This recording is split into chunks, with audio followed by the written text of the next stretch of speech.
Halo guys, Welcome to the Pakcik. Jangan lupa nonton video ini sehingga habis Dan terus mendukung channel ini. Sebelum kita memulakan video kita pengen lihatkan Anda semua dengan HP Infinix GT 10 Pro. HP ini mempunyai 16GB of RAM, yaitu 8GB plus 8GB virtual RAM serta 600.000 benchmark, dan juga sesuai untuk bermain game-game heavy seperti Genshin, Kereta, seterusnya COD, PUBG dan pelbagai lagi, serta swafoto yang sangat menarik perhatian untuk vlogging juga, untuk selfie dan pelbagai lagi kegunaan dengan harga hanya 3 juta rupiah, yaitu RM1.000. Dapatkannya di toko-toko yang berdekatan Anda. Assalamualaikum warahmatullahi wabarakatuh. Kembali lagi dalam The Pakcik Is dan juga Adili. Assalamualaikum guys, apa kabar kalian? Semoga sehat-sehat selalu guys. Alhamdulillah kita bertemu lagi di channel The Pakcik, channel yang memberikan kita informasi, entertainment dan juga reaksi yang Jujur aja ya jujur guys. aja guys. Alhamdulillah, terima kasih kepada kalian yang terus mendukung channel ini sehingga ke hari ini, dan juga kepada teman-teman kita yang baru saja mampir ke channel The Pakcik. Kita mengucapkan selamat datang, selamat bergabung. Insyaallah kita bakal bikin video terkini, terkeren, terviral, apa sih yang positif bakal kita sikat. Untuk kali ini guys, kita bakal melihat daripada channel yang polemik, yang mana bisa tertipu kalau nggak teliti bilangnya. Ternyata negara ini mirip dengan Indonesia, bahkan ada kecocokan DNA. Kenapa bisa ada? Gimana nih guys? Ya, kita harus tahu, Pakcik. Kamu juga harus tahu ya. Orang Indonesia itu di mana-mana ada, ya. Dan juga keturunan itu di mana-mana juga ada. Mungkin ya. juga ada penceritaan sejarahnya di sana juga. Ya, bahkan kalau kamu juga mungkin cari-cari dalam surga kamu mungkin ada di Indonesia juga. Kita nggak tahu, guys. Ya, itu udah pasti guys. Nah, gitu. Karena kita kan orang Sabah juga, ya kan?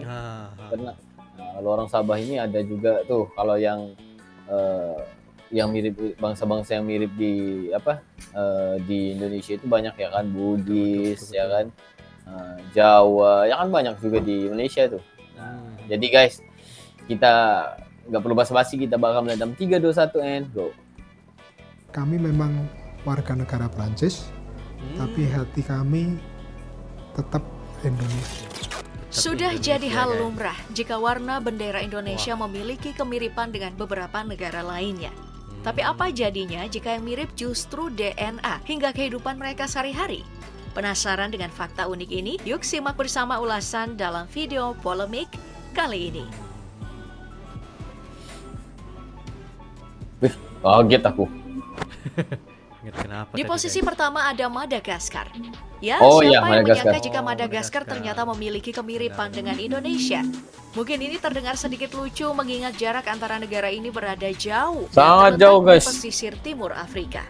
Tapi faktanya, ditemukan kecocokan antara DNA orang Indonesia dan Madagaskar. Jadi bisa dipastikan nenek moyang orang Madagaskar sebenarnya berasal dari Indonesia. Dari segi fisik pun, orang Madagaskar tidak sama sekali memiliki kemiripan dengan orang Afrika, tetapi sangat mirip dengan orang Indonesia. No. Bahkan, kemiripan ini sudah dibuktikan dengan sebuah riset yang dilakukan oleh Massey University dan menemukan fakta unik jika DNA mereka benar-benar memang cocok dengan orang Indonesia. Lantas, bagaimana hal ini bisa terjadi? Kisah ini berawal dari perjalanan yang dilakukan orang-orang Indonesia ke Madagaskar di masa lalu. Sebanyak 30 perempuan Indonesia mendarat ke pulau mereka dan membentuk sebuah koloni baru, yang akhirnya berkembang menjadi koloni yang mereka sebut Malagasy. Meski tidak diketahui pasti dari suku mana mereka berasal, tapi saat berkunjung ke sana, kamu akan dibuat tercengang dengan familiarnya kehidupan orang Indonesia yang lazim mereka jalani. Misal dengan makanan khas, tempat tinggal, hingga bahasa yang mereka pakai sehari-hari. Ada sate. Bentuk rumah mereka juga persegi, tidak berbentuk bulat seperti tempat tinggal orang Afrika pada umumnya. Di bagian atap rumah juga memiliki kemiripan dengan rumah joglo pada rumah adat Jawa.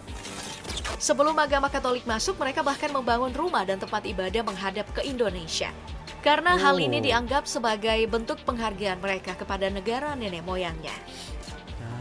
Iya. Nah, jika orang-orang Madagaskar memiliki kemiripan dari segi fisik dengan orang Indonesia, negara Monaco justru memiliki kemiripan bendera dengan Indonesia. Mungkin sudah jadi hal yang lazim diketahui oleh kita semua jika bendera Monaco benar-benar mirip dengan bendera Indonesia. Dan sekilas memang tidak ada perbedaan antara bendera kedua negara yang jaraknya sekitar 11.385 Jauh tuh, km ini.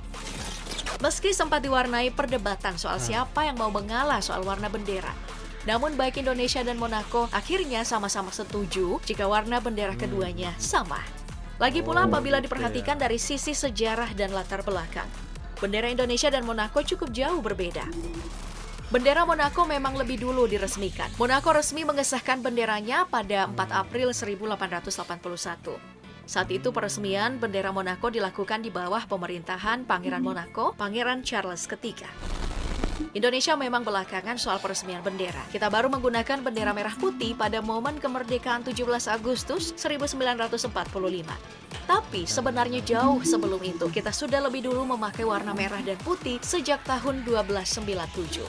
Kala itu warna merah putih dipakai oleh Kerajaan Majapahit, hanya saja warna merahnya ada 5, sedangkan warna putihnya ada 4.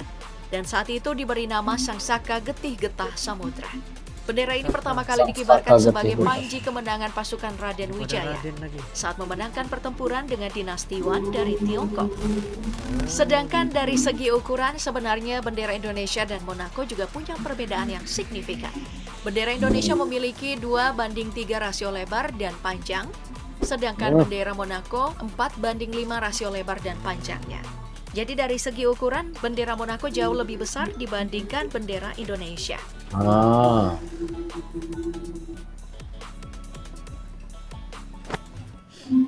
Selanjutnya ada Pulau Natal. Ya, sesuai namanya, pulau yang satu ini diambil saat perayaan Natal.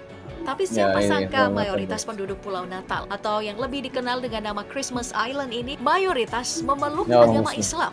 Agama Islam ini dibawa oleh penduduk Pulau Natal di masa lalu yang mayoritas dilakukan oleh orang-orang Melayu yang bermigrasi dan menetap di sana.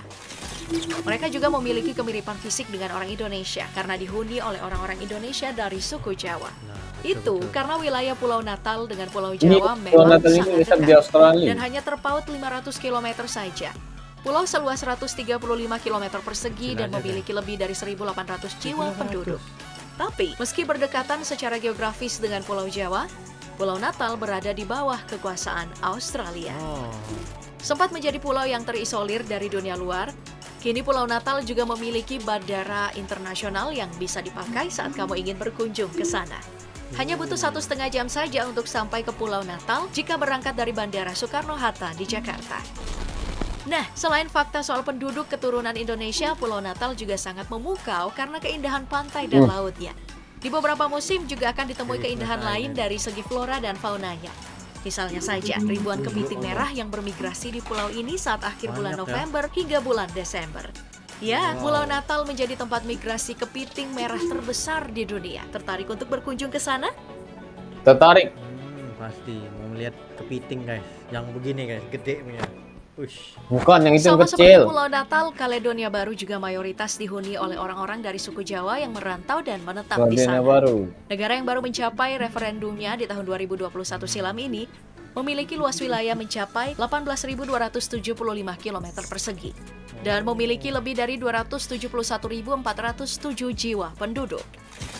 Namun sebagian penduduk Kaledonia justru merupakan orang-orang dari keturunan Jawa. Hal ini membuat negara yang terletak di Samudra Pasifik ini memiliki kemiripan dengan Indonesia.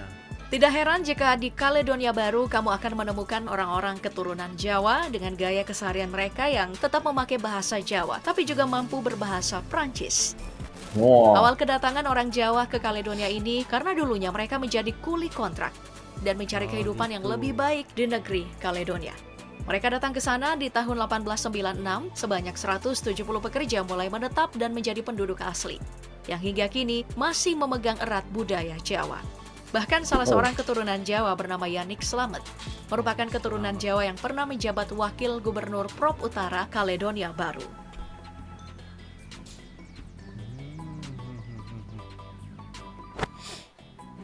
Di sebelah Pulau Natal ada Pulau Cocos atau yang familiar disebut Cocos Killing Island. Pulau ini dibagi menjadi dua, yakni West Island dan Home Island. Home Island dihuni oleh orang-orang dari suku Melayu, Kalimantan, dan Jawa.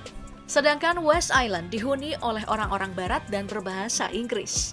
Jadi tak heran jika berkunjung ke Pulau Kokos akan ditemui kehidupan orang-orang yang sangat mirip dengan orang Indonesia dari suku Jawa dan Melayu Kalimantan.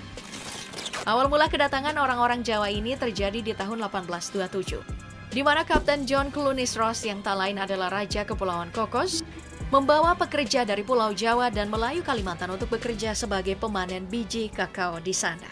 Pada akhirnya, mereka memilih menetap dan menjadi penduduk mayoritas yang memeluk agama Islam, hingga memenuhi 75% dari total penduduk Pulau Kokos.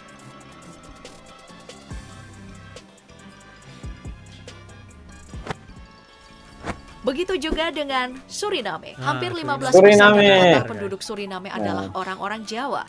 Sekitar 618.000 penduduk keturunan Jawa sampai saat ini menghuni Suriname. Kedatangan orang-orang Jawa ini dimulai pada tahun 1890 hingga 1939. Lama banget. Di mana sekitar 33.000 orang Jawa melakukan migrasi ke Suriname. Kedatangan mereka menjadi salah satu pemicu pertambahan penduduk keturunan Jawa yang menghuni Suriname. Bahkan yang lebih membanggakan lagi, ada seorang keturunan Jawa yang menjabat di pemerintahan Suriname. Namanya adalah Raymond Sapun, yang tak lain merupakan keturunan asli Banyumas dan sempat mencalonkan diri sebagai Presiden Suriname pada tahun 2015 silam.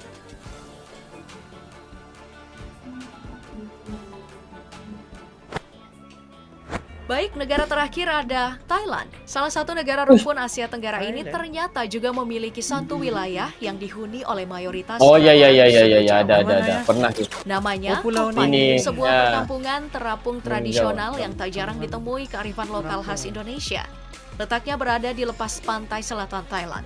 Perkampungan Muslim ini dihuni oleh lebih dari 400 kepala keluarga dan lebih dari 1.600 jiwa penduduk keturunan Jawa. Sama seperti namanya, kampung terapung Koh Phangan ini didirikan oleh 3 orang nelayan keturunan Jawa yang datang dan menetap di sana. Kini lebih dari 200 tahun sudah, Koh Phangan menjadi perkampungan Jawa yang terletak di negara tetangga Thailand.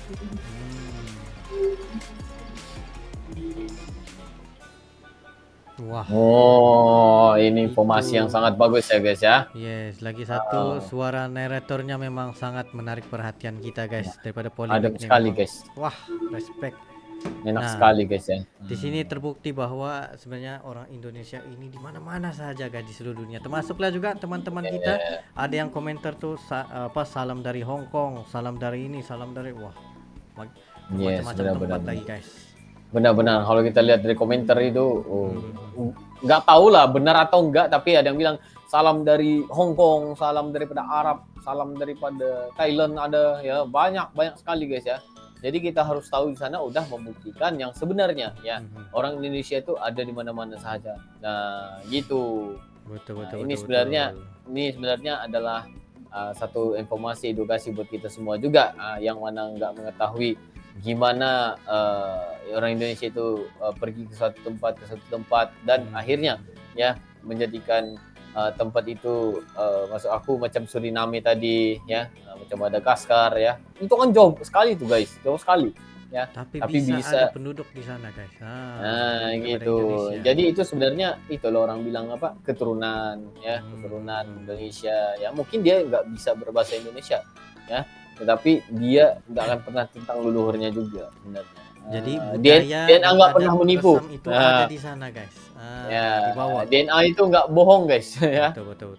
Itu dalam darah kita itu. Nah, jadi itu sahajalah guys ya untuk kali ini. Jadi kalian komentar lagi di mana lagi tempat yang kita bisa lihat nih.